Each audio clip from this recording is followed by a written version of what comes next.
So the Palestinian-Israeli conflict is a very sensitive topic.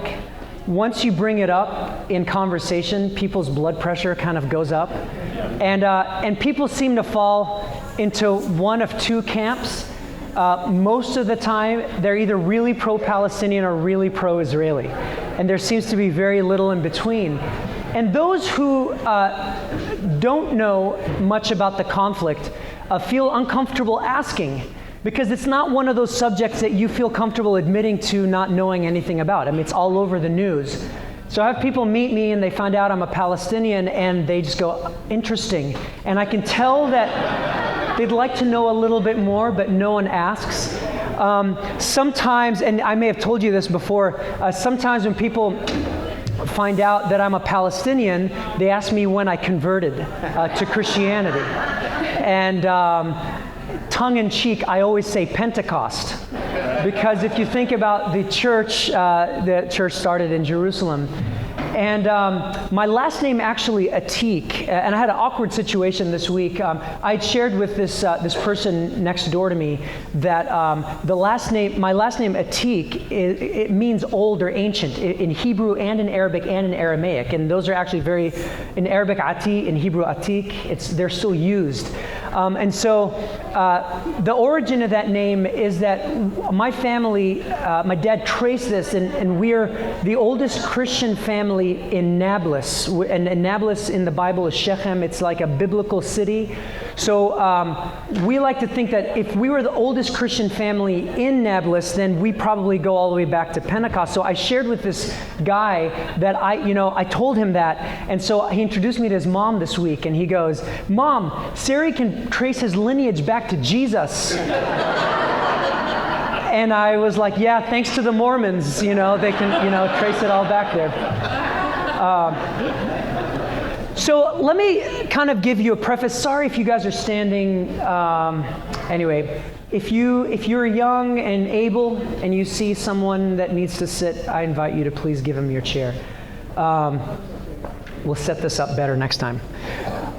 One thing about me, before I even say anything, another word about this, is that at one point, my dad is an Episcopal priest, you know this, I've said a million times, but my dad is also very involved in the Palestinian-Israeli conflict. He started an organization called Sabil, and that organization is very heavily involved in educating people on the Palestinian-Israeli conflict and all the various nuances of it.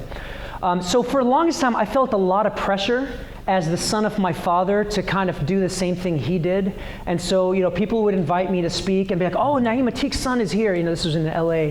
And be like, come and speak to us. And I would be like the night before cramming, just like looking up all these stats and all this kind of stuff. And at some point I was like, I hate doing this. This is not something I want to do. And so I almost wrote it off until I decided, what if I just got up and shared from my own story, just what I authentically have experienced, and didn't try to be the expert?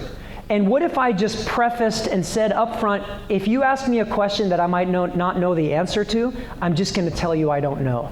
I've lived in the U.S. for the last 16 years, so I stay up to date on what's going on in Israel-Palestine, but sometimes, like this week, there's just a pocket in my information because I haven't had a chance to really go deep on what happened at the United Nations and all this kind of stuff. So there are things that I'm not totally up to date on, but in terms of a personal story, I will give you all of it.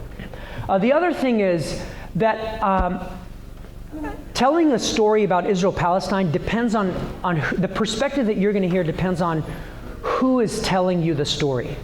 So if I were an Israeli Jew standing before you today, you would hear a very different story, most likely, than what I'm sharing with you. My story is the story of a Palestinian. And I want to make sure that you don't feel today that I'm asking you to choose a side, because I don't think that it's ever been healthy to that conflict to choose a side, either the Palestinian side or the Israeli side. I think, and you'll hear this from me again, I think the only thing we have the privilege of doing, or the right to do, is to choose the side of justice. And so that way we ensure that we're not being blind to the abuses that are happening on both sides of this conflict. So it is a very personal story. It's the story of a Palestinian. And please bear in mind that it's not just an intellectual exercise for me. Why do I tell you this? Is when I share my story, I'm oftentimes sharing from the perspective of someone who has experienced a lot of pushback. And I'll share a story with you a little bit later today about a conversation I had with an Israeli who pretty much said to my face, that story is made up, my own story. So for the longest time, I have felt like when I'm telling my story, I'm having to justify my existence as a Palestinian. So the reason I say that is please be sensitive with your questions. I invite you, if you disagree with me, to please, you're welcome to say that, but just remember that I can't walk out of this place and kind of put that out of my mind. It's just it's who I am. Okay, that's the long personal introduction. Okay. So at the end of this time, I'm going to leave an open opportunity for questions, and you guys can ask as many questions as you can. If we don't address all of them, we'll leave them, and I'll make sure we address them in the next 2 sessions following today. All right. Basic terminology. This will help everybody. Ethnicity. Okay, we're going to talk about the terminology that'll help you kind of follow what's happening in the news and also with my talk. Ethnicity. When you talk about ethnicity, in Israel, Palestine today, you're talking about 2 main ethnicities, Jew and Arab, okay? Religion, you have, the Jews can be anything. You can be, secular. Most Israelis are seculars, or Jews are secular in Israel, Palestine today. But Jews are Jews typically. This is all typical. And Arabs are either Muslim or Christian. What's the minority? Christian. What's the majority of the population? Muslim. Nope. It's still Jewish in Israel, Palestine. But Muslim is right on the heels of that. Okay? Citizenship. Citizenship is the part that kind of confuses everyone. Citizenship just depends on what the state is at the time. So, at one point it was called Palestine. Where Israel is today, it was called Palestine. At that point, if you were a Jew who lived in Palestine, you were a Palestinian Jew, or a Palestinian Arab, okay? And then now it's Israel, so you're either an Israeli Jew or an Israeli Arab, okay? Just like if you lived in America, you would be an American Jew or an American Arab. So just to kind of give you a little sense of what my identity is, I'll start from the bottom. I'm an Israeli citizen, but I am from Palestine originally. So I define myself as a Palestinian, so I'm an Israeli, Palestinian, Christian, Arab. Most of the time, when people ask me who I am, I say I'm Palestinian, because immediately, by saying Palestinian, I am saying that I'm Arab. But people are confused as to whether I'm Muslim or Christian, so I say I'm a Palestinian Christian. It's just to simplify things. Now, I could say all of that. I'm Israeli, Palestinian, Christian, Arab, but that's too confusing. And if I really wanted to be accurate citizenship-wise, I would say that I'm an Israeli Arab, because I'm an Arab who has an Israeli citizenship. I don't have a Palestinian citizenship. But you'll, in a moment, realize why I still identify myself as a Palestinian. So for the rest of this talk, I'm going to just say Israelis and Palestinians, okay? And I just want to clarify, when I say Israeli, I'm only going to be referring to Jews who are Israelis. And when I say Palestinians, I'm only going to be referring to Arabs, Muslim or Christian, okay? Israeli and Palestinian, Jews and Arabs. Is that clear? Anyone have a question about that? Okay. So, let me start up with, I was born in Haifa, which is right here. This is the map of Israel. Haifa is right there. You see this peanut right here, this peanut-shaped thing? That is the West Bank, and that's the Gaza Strip. We're going to talk a little bit more about that in a second. But you'll see that Haifa is all the way up here, and it's officially part of Israel. So I grew up in Haifa, and when I was 3, I came to the U.S. for 2 years, and that was in Berkeley, California. My first exposure, feel sorry for me, Berkeley, California. I thought everyone was wacko, you know. No, Berkeley's beautiful. And then at 5 years old, I moved back from across the seas, back to Haifa, lived there until I was 7. And at age 7, my dad was invited by the bishop to move to Jerusalem. So we moved all the way down. My mom did not like that idea. I realized at one point she drove down by herself to Jerusalem, and she talked to the bishop and begged the bishop not to bring my dad to Jerusalem. My mom was happy up there, and the bishop said no, essentially. So we ended up in Jerusalem. My first impressions as a 7-year-old of Jerusalem was really different than Haifa, and I couldn't put any language to it. I just remember that Jerusalem looked older. In Haifa also, there was a lot of interaction between Palestinians and Israelis. In Jerusalem, it was just Palestinians around me. I don't think that I saw an Israeli for the first couple of years. So I couldn't verbalize it, but I knew something was different. The stone in Jerusalem, and you guys will see this, the stone of the walls in Jerusalem is yellow. It's kind of this yellowish tint. It's a lot older of a city than Haifa is. So moved to Jerusalem. At age 10, 9 and a half, one day I was standing at school, and I had no idea that there was even a conflict, sorry Jay, that there was a conflict between the Palestinians and the Israelis, no idea. One day in 1987, I was at school, and we were lining up as we always did. We were standing outside by grade, and the principal was kind of giving us his kind of greeting for the morning. Probably saying, and Sari Ateek, if you do that one more time, you're going out home today, whatever. So standing in line, and then all of a sudden, my eyes started to water, and I had no idea where that was coming from. At first, I thought it was just me. Then everyone around me started to turn around. They were sneezing, watering, snot everywhere. And people started to say, the Intifada started. And I felt like I was the only kid in school who had no idea what that was. The Intifada started, and kids they're going crazy, and the principals are talking to one another, and then they say, okay, everyone go into the classrooms, we're gonna call your parents. Parents are gonna come pick you up. I went up and I was like, I live right across the street, because I went to the school that belonged to St. George's, so it was a Christian school. It was 95% Muslim, but it was a Christian school. So I went across the street with my brother, and we go to the other side to where our house was, and we see my parents, and this is etched in my memory, standing looking through the gate down the street, and there was this huge white cloud of smoke coming down. And I still didn't know what was making my eyes water, and I said, Dad, what is that? What's going on? And my dad said, that's tear gas. And I said, why is there tear gas? And he said, well, let's go upstairs. It's time for me to tell you guys something important about our story. So my dad took my brother and I upstairs. My sister was an infant at the time, and he told us his story.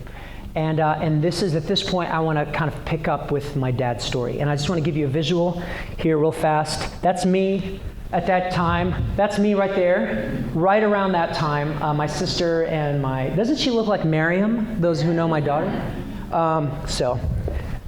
And then this is, okay, we'll get to that. So my dad said that when he was 11 years old, so he brought us back to his village. There's some room back here, please, Barbara. My dad is from this town called Bisan or Beit-Shan. It's a huge archaeologically excavated place today. When we go on our pilgrimage, you'll definitely see it. It's amazing. All of that excavation pretty much has happened in my dad's backyard. So, if they only, could get like money out of that, that would have been awesome, But so my dad grew up in this home, one of 10 kids, and his dad, so my grandfather, was a Greek Orthodox, but he was turned on to the Anglican way of worship. And he built a church, an Anglican church, and he baptized all of his kids in the Anglican church. And then he became the kind of lay Eucharistic minister there, because the pastors would come around once every 2 months. And so my grandfather kept the church going. So he really was the Anglican presence, my family was, in Bisan or Beit Shan.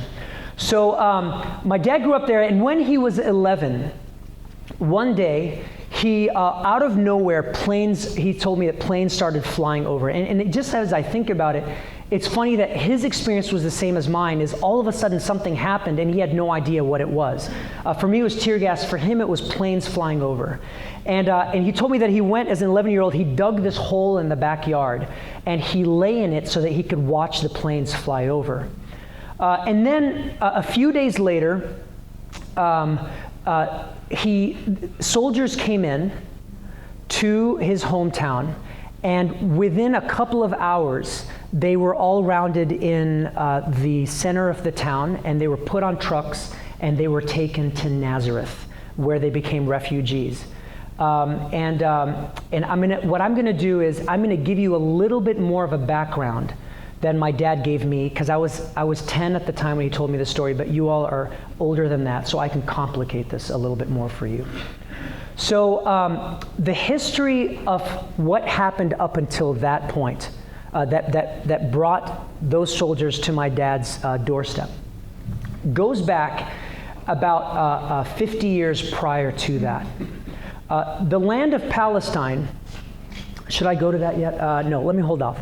The land of Palestine has always been a place that Jews and Arabs have lived in. If you go to the Bible, you'll read about the Jewish people who had the land, but you also had Canaanites and Amalekites and all these people. So you had a lot of different tribes that lived there. This is a very quick summary here, okay? So then in 70 AD, you had the destruction of the temple, which I mentioned a couple of weeks ago in my sermon, and the Jews were driven out of Jerusalem, and they kind of went out to all the kind of the lands around Palestine.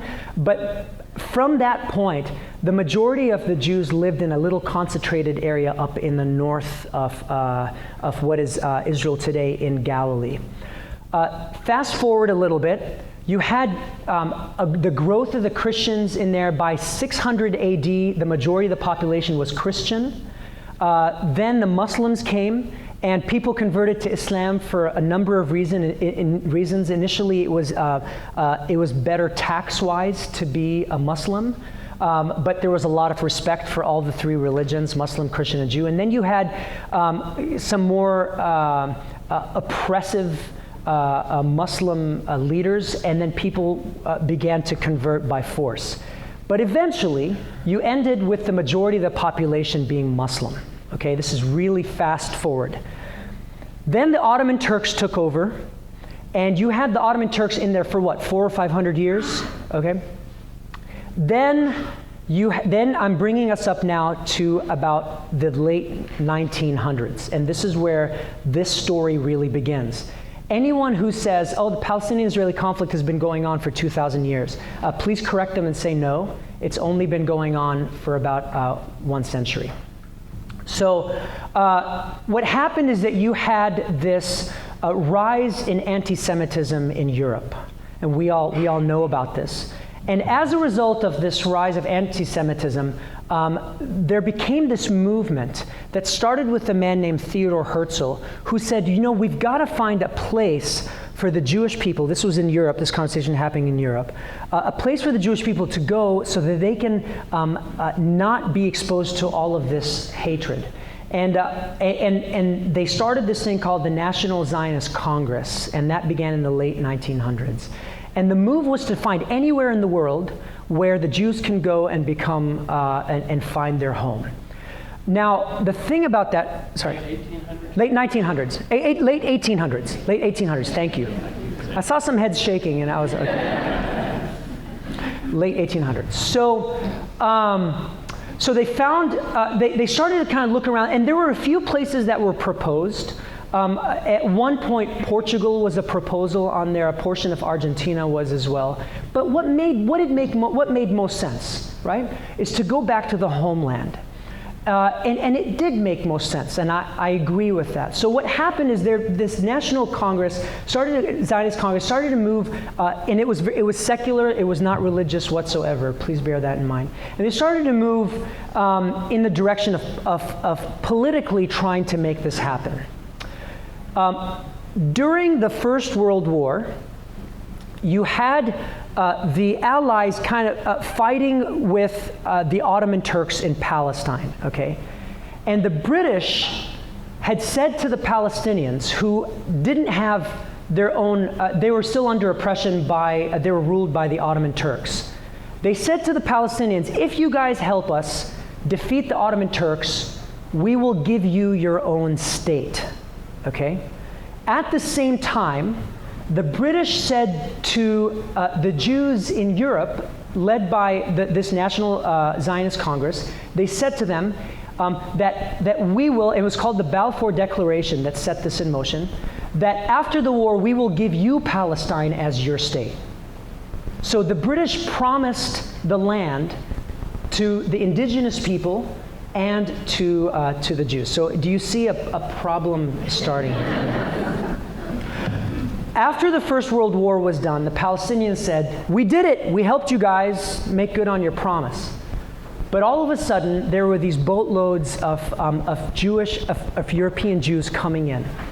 And that started this huge conflict between the indigenous Arab Palestinians and the European Jews who were coming. And so now and the British said, hold on a second, who thought this was a good idea? And so the British made Palestine a mandate. So in other words, the British took over, and they became the ones that were kind of governing the land. And under them were the Palestinians and the Jews, not Israelis yet. There's no Israel at this point. And they were fighting with one another. And this went on in the 20s and the 30s, and a lot of there are a lot of stories, and I wanted to recommend a book that Tony got for the library called Whose Promised Land? And that's written by Colin Chapman, and he has this whole thing is written in the first. It's primary resources. It's what the leaders at the time were talking about. And so I invite you to read that. It's not so much anyone's opinion other than you just reading quotes from the time.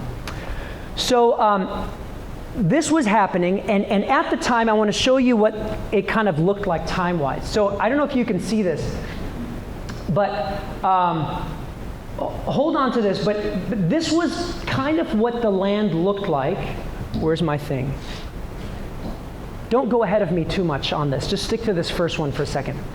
The green here is land that was that belonged to Palestinians. It wasn't all fertilized, and not everyone lived on here. But this land was inhabited by Palestinians primarily. And the white part is where Jews lived, and this was by 1946. Okay. So can you just kind of get a visual for that? Primarily Palestinians.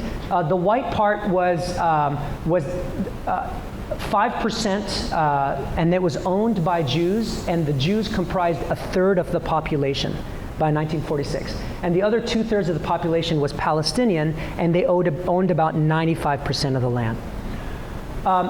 So the Second World War happened, and the Holocaust happened. And after the Holocaust, and I'm removing myself emotionally from this for a moment. These are just the facts. After the Holocaust, the world said, okay, now we really need to find a place for the Jewish people to go. And it was probably a good idea. The only problem is that the world at that point decided that a good place for the Jews to go was Palestine. And the United Nations in 1947 came up with this solution. And the proposal was, the resolution was that we give the land, break it up so that all this white goes to the Jewish population, and the Palestinians can have the green part. So look at what the United Nations resolution was. the United Nations put it before the Palestinians and the Jews, and the Jews said, that sounds awesome. You know, we're going from 5% to 47% of the land. And what would you say if you were a Palestinian? Probably not the best deal. So the United Nations said, okay, let's hold off and not be hasty. We're not going to do anything until we find a solution that's going to work for both sides. So the United Nations resolution kind of stopped, but at this point, the British pulled out. They just pulled out, and this movement, the Zionist movement that had begun in the late 1800s, had picked up so much momentum and was ready to go in that they just went in. And that was called, it was the Zionist forces, and they were essentially the group that was in the 20s and 30s that I was saying that was the resistance group against the Palestinians. That was the basis for this military. That was where the foundation of the military was, this Jewish military. And they went in by force, and they took not the 47% of the land that was proposed by the United Nations, but they actually took 67% of the land by force. And that is the background to how the soldiers ended up on my father's doorstep and moved him out. And that's pretty much how that happened. Let me just fast forward again, and then I'm going to stop and take questions and tell you the story. Because I realize there's no way to cover this whole thing in just one session. So, where was your village? The village was right here. There's Haifa, so it was right around there, where that button is. So if you'll notice, it ended up in the white. So they were moved from their town to another town in Nazareth, another town called Nazareth. But then that wasn't taken over. The world actually at that point stopped the movement. And so my family would have been displaced again, because most of the Palestinians got driven out either up into Lebanon and into Jordan, and that created, in 1948, created the biggest refugee problem that's still in existence. So the Palestinian refugees are the longest lasting refugee problem in the world today. They're still waiting to kind of come back home. So in 1967, there was another war. And that war was called the Six-Day War. And that war, during that war, Israel took over the rest of the land that they didn't take over in 1948. And that became known as the West Bank and the Gaza Strip. It's called the West Bank because it's the West Bank of the Jordan River, and this is the Gaza Strip. So the West Bank was taken from Jordan, and the Gaza Strip was taken from Egypt, and then the Golan Heights was taken from Syria. So the conflict that's happening in Palestine today is over this only. The white part is all officially part of Israel. Everything taken in 1948 is officially part of Israel. No one's asking for that back. The Palestinians are asking for this peanut and this little strip right here, and they're asking to make that the Palestinian state. So anything you hear about in terms of a conflict in Israel-Palestine is happening only in the occupied territories. That's what we call them. Now, why are they called occupied territories, and why are they not officially part of Israel? Who knows the answer to that? Because at least the West Bank was originally part of Jordan, isn't it? Yeah, but there's actually another reason. Why would Israel not want to incorporate this into their land? What would be the... Go ahead. Well, this is the demographic threat, because Israel calls itself the Jewish state, Right. And you would get enough Palestinians who were not Jewish that it would change the balance of the population. Exactly. So this is all Palestinian, and Israel... Sorry? Could you repeat that? Oh, she said that Israel is a Jewish state. That's what it's intended to be. And it's democratic if you're an Israeli citizen. And if you incorporate these parts that have like millions of Palestinians in them into Israel, then they become voting citizens, and you don't want that. So it became occupied, and I just want to show you now what it's looked like. Now, this is now what Palestinians have. The rest of the land has kind of been taken away, primarily through buildings of settlements. And I want to show you a couple of things right here. This is my dad's family. There's my dad. This is after they moved to Nazareth, right before my grandfather died. And I want to tell you a quick story about that. My granddad, when he was driven out of his home, he was a deeply spiritual man. And if you have a chance to read Psalm 37, my grandfather left that psalm for my dad. And I've never until this year noticed what that psalm is all about. And that psalm is all about loss, and it's about not resisting evil with evil, but trusting in God. And I just thought it was really amazing. But my grandfather ended up going back 10 years later. So after they were driven out of their homes, they never saw it again. 10 years later, they were permitted for the first time to kind of go back. And they went back, and there was a Jewish family living in the home that my grandfather built. And my grandfather knocked on the door, and the Jewish family opened the door, and they said, "Can we just come in? I'd like to show my kids their home." And the family said, "No, this is our home now." And my grandfather, on the way back, had a stroke, and he died a year later. So my Aunt Huda, who I mentioned, passed away recently, is right there. Anyway, so there they are. Okay, next picture I want to show you was a settlement. There we go. So this is a picture of what it looks like on the settlement side. Settlements are huge complexes that Israel builds for Jews around the world and bring them over, and they take Palestinian land and they put a wall to kind of divide the land, and they call it a security fence. But I want to show you the security fence. Oh, oops, sorry. Let me get to it. This is a picture of tannery standing next to it. So it's a wall, it's higher than the Berlin Wall. And Israel puts this up between Israel and the occupied territories.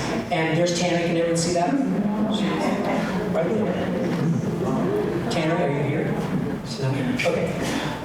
So this is kind of what it looks like, just to give you a picture. You have like this really lush area on the settlement side, and then you have a kind of a Palestinian village on the other side. So there are a lot more details about this, about the distribution of water and all this kind of stuff. But I just want to pause for a moment, take questions. I have some final thoughts. This is just kind of an overview history. Mario. When British divided in 1948, what was the basis for how they were divided and distributed the land? The basis for how the United Nations resolution? Okay. Over 50% of the population is Israeli, is Jewish, and then the rest are Muslims, pretty much.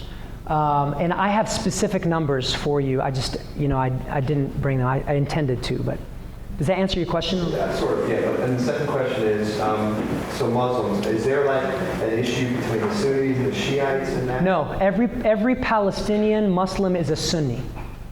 There are no Shiites there.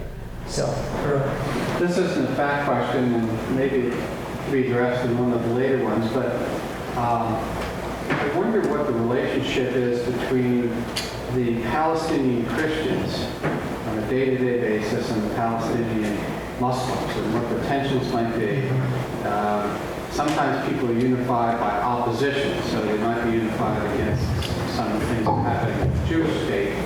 But what about other things?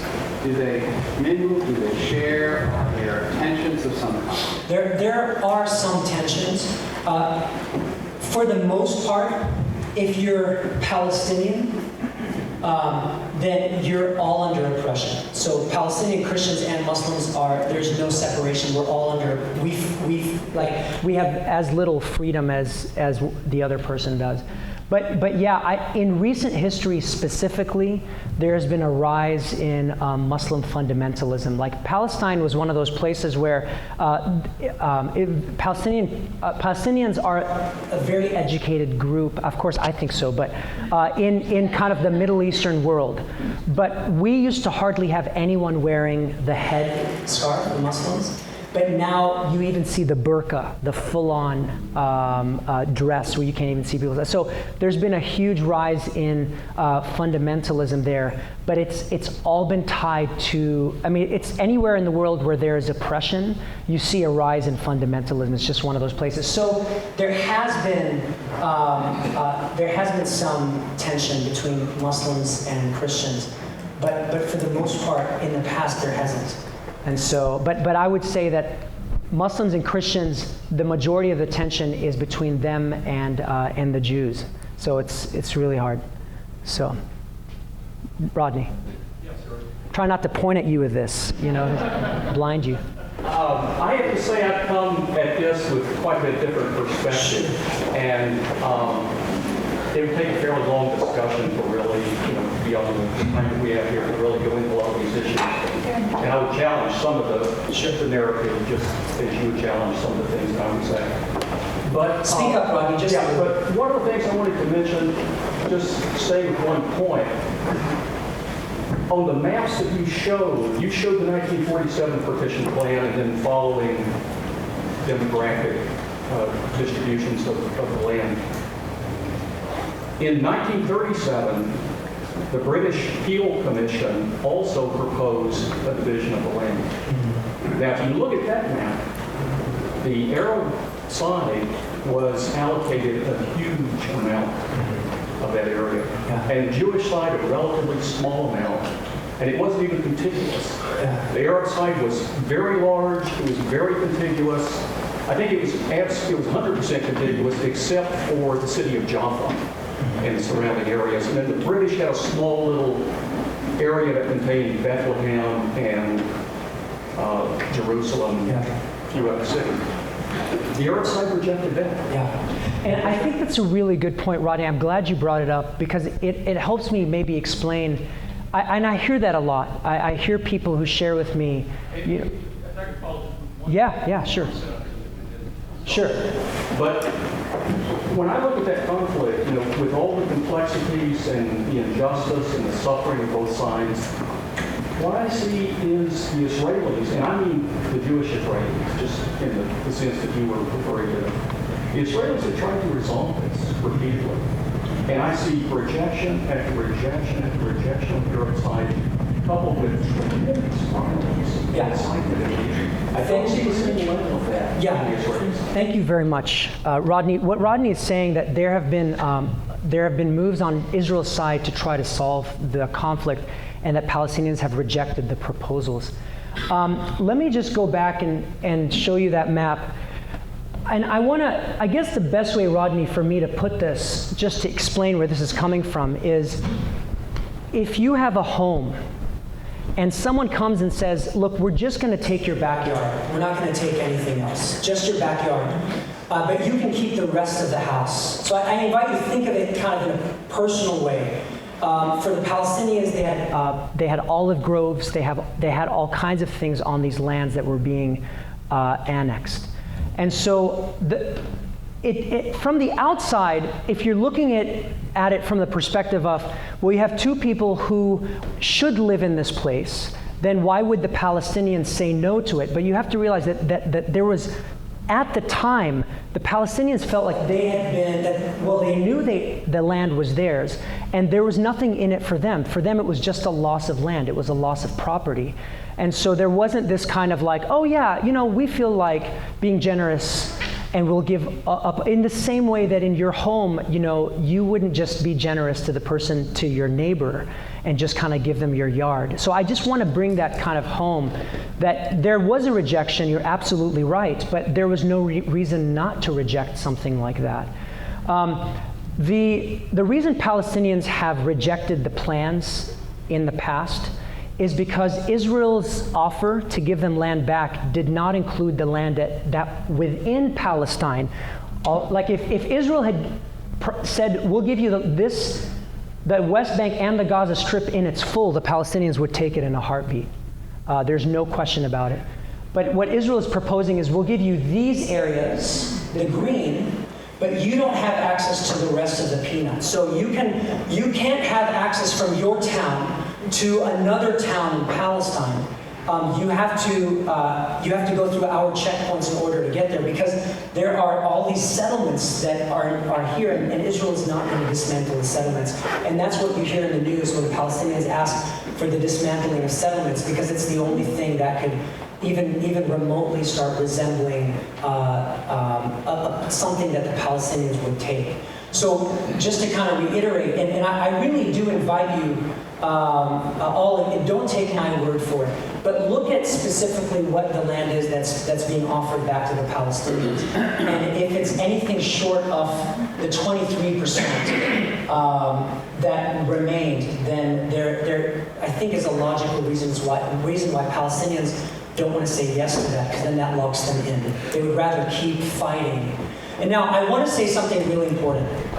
I think that violence is, without question, not the way to solve this conflict.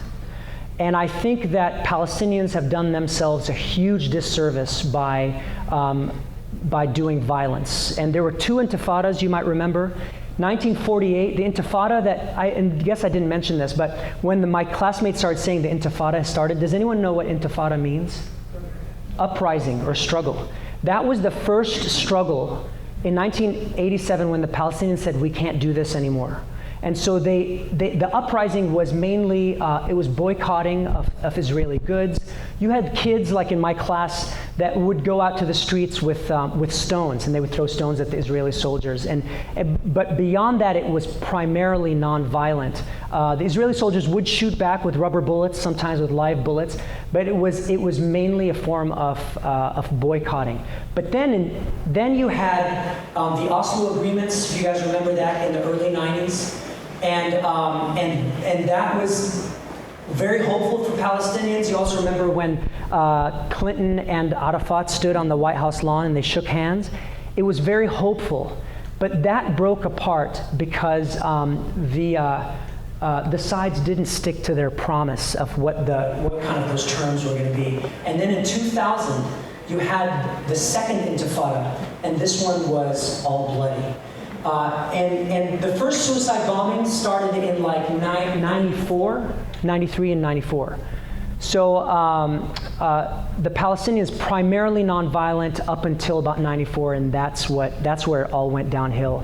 And I think from a self-critical place, if Palestinians would say, okay, we're going to abandon all forms of violence, then it would become really clear to the world that Israel isn't, and this is from the Palestinian perspective, isn't actually interested in giving land back, but rather then there would be kind of this case where, okay, Israel's time to get back, you can't use the terrorist argument, because Palestinians have kind of rejected all that. So I wish that Palestinians would go in that direction. I still pray for a leader from the Muslim community who will stand up and really rally Palestinians behind them. But it is a small percentage. And the majority of the population on both the Palestinian and the Israeli side want to resolve this. You have to realize that. Let me take one more question, then I want to end with a story. Okay, Elizabeth. Sari, in the third picture, why did the Israelis, if they had 67% of the land, in the third picture, why did they place Jewish settlements in West Bank and Gaza? So the common argument, and this is not, what I'm sharing with you right now is strictly from a lecture that I heard by a Hebrew University professor, an Israeli professor. And Hebrew University professors, I mean, what I'm sharing with you is all something that is even being taught on a higher level in Israel, but not necessarily in grade school.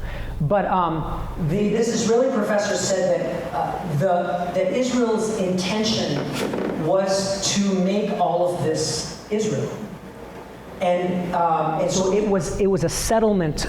It was settlement colonialism, in the same way that the Americans came in and they took over the land of the Native Americans. And so the move to kind of put settlements in here is to establish facts on the ground and slowly take more land. So that's the argument this guy was making. Let me end with a story, and I want to be really clear. I think Palestinians and Israelis should live here together. And I think that Israel, at this point, it would be unfair to ask Israelis who grew up in Israel to leave their homes. It's just, they've lived there for the last 60, 70 years. And so it's unfair to say to them now, you have to leave. That would be kind of a reverse kind of oppression for them. I also think that Palestinians should have the right to exist as well and have their own place. And I was on the plane one time, and I was with this Israeli, and we were on the plane, and we started talking together, and I felt like brushing up on my Hebrew. He felt like brushing up on his Arabic. And so we were talking Arabic and Hebrew, and then what we didn't understand between us, we spoke in English. So it was a really kind of fun conversation. And we really connected. And then I said to him, I'm always looking for any opportunity to solve this conflict. And I said to him, where are we going to, where can we start solving this? Let's figure it out right here on the plane before we land in Amsterdam. And he said, well, I think that if you look at the Palestinians and the Israelis on both sides, we really want to solve this. We want to live in peace. And we want, let's just get the leaders out of the way and talk. And I said to him, great. So let's say we got the leaders out of the way. What's the next step? And he said, the next step is to stop suicide bombing. And I said to him, that's interesting that you would start there, because suicide bombing started 40 years after the state of Israel was established. There was so much before that. And why wouldn't you go back to 1948 to start talking about what's right and where justice is? And he said, what happened in 1948? So I said to him, and I told him my dad's story, how he was kicked out of his home at gunpoint and all this. And he stopped and he said to me, well, look, I'm not calling you a liar, but that didn't happen to your dad. What happened in 1948 is your family had the choice of whether they wanted to leave or not, and they chose to leave. And but that was for some people true. In that they saw what was happening to other villages and they decided to leave their homes so that they can come back later when this whole thing settled. They just were never able to come back home. And there was like many villages that were slaughtered as well. So like my dad's situation was kind of the in-between situation. So I said to him, listen, man, I am the first person that would say that if there was any atrocity that happened in the world, I'm the first person that says that we shouldn't deny the existence of that. I'm the first person that would speak up if someone tried to deny the story of the Jewish people in Europe. I'm the first person to stand up if someone says, oh, the Armenian genocide didn't happen, right? We can't just say those stories didn't happen. People have those stories. And so I said to him, let's do this. I said, let's go back, and obviously we have a different idea of what happened in 1948. Let's go back and do our homework, okay? And I was kind of hoping that maybe he went back and he'd do some research and realized that some people were actually kicked out of their home. And he said to me, listen, you go do your homework. I know what happened in 1948. So let me just tell you why I say this, not to demonize this guy.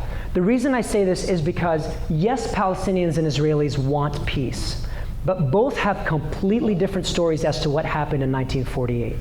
If you can't come to terms or a common understanding as to what happened originally, then it's really hard for you to negotiate the way forward. And for Palestinians, they keep saying, give us our land back. And the Israelis say, we want peace, but why won't you just take what we're giving you? So it's like if there isn't a common story, we can't get there. So I think it comes back to originally, at the very base of it, it's going to come back to education. I'd like to next week talk a little bit about the religious complexities of this, and me coming to the United States and what the complexities from a Christian Zionist perspective were. But I'm sorry we didn't have more time to talk about this. But please remember, if you hear anything today, don't choose a side. That's the problem that started all of this. So let's stick to the side of justice and figure out what's right and wrong on both sides, and then try to come to a place of peace. Thank you.